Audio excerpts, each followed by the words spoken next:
Granada Hills, Tom Harp was meandering the sidelines. Hands in his pockets, hat on, looking out onto the field watching the Granada Hills Charter football team go through its pregame routine. The few thousand on hand were watching, too.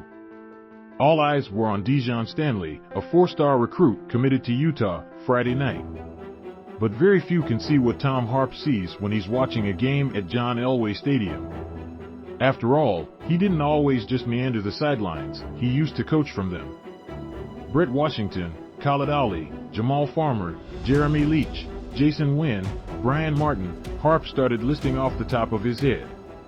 I came after John Elway Harp, who's been at Granada Hills since 1983, coached football for a 20-year stretch and was at the helm when the program last won a city title in 1987 with co-coach Darryl Stroh.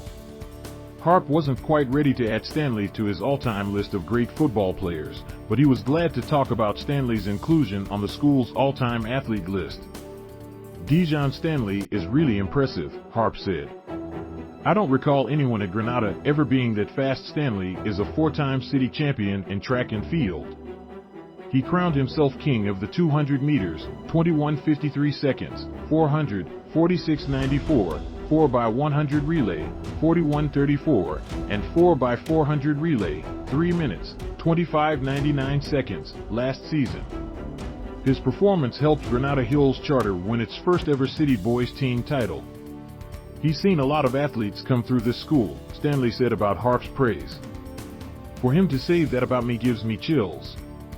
I really appreciate that now. Stanley is hoping to help lead the football team to its first playoff win since 2018. We want to win a city championship. If it's in Division 1, so be it, Stanley said. But we believe we can be an open division contender if we fix some things. Eagle Rock gave Granada Hills a lot to think about Friday as it defeated the Highlanders 37-22. It was the first loss of the season for the Highlanders, 3-1. Eagle Rock, 5-0, stayed unbeaten. Stanley did dazzle with a 95-yard touchdown run, but the Highlanders didn't have an answer for the Eagles' stout defense. A lot of people are counting us out. That's why it would be great to be in the open division and make a statement, Stanley added. He's got help from his younger cousin, sophomore running back Darrell Stanley, who has scored 9 touchdowns in 3 games. A lot of people say he's better than me, Dijon said with a smile. But the family ties run deeper than winning football games. Dijon isn't just playing for the Highlanders, he's playing for another younger cousin, Jahmal, who died last fall. He didn't get a chance to play football, Stanley said. I'm doing it all for him. The landscape of city section football is much different now than it was when Harp was coaching.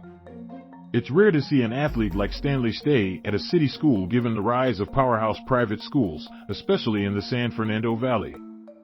Birmingham Charter's Arlis Boardingham did it. He stayed with the Patriots all 4 years, and now he's playing for the University of Florida. Dijon Stanley is looking to make a mark, too.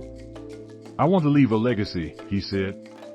That's important to all the seniors this year. The Highlanders have reached the city semifinals 3 times in the past decade, 2012, 2013, 2017, and fell short in each appearance, all of which were in Division 2. Granada Hills earned a berth to the Division 1 playoffs the last 3 seasons, but each time resulted in a first-round loss. Granada Hills football has just 2 city titles in the school's history, 1970 and 1987. Copyright 2022 MediaNews Group, Inc. Visit dailynews.com. Distributed by Tribune Content Agency, LLC.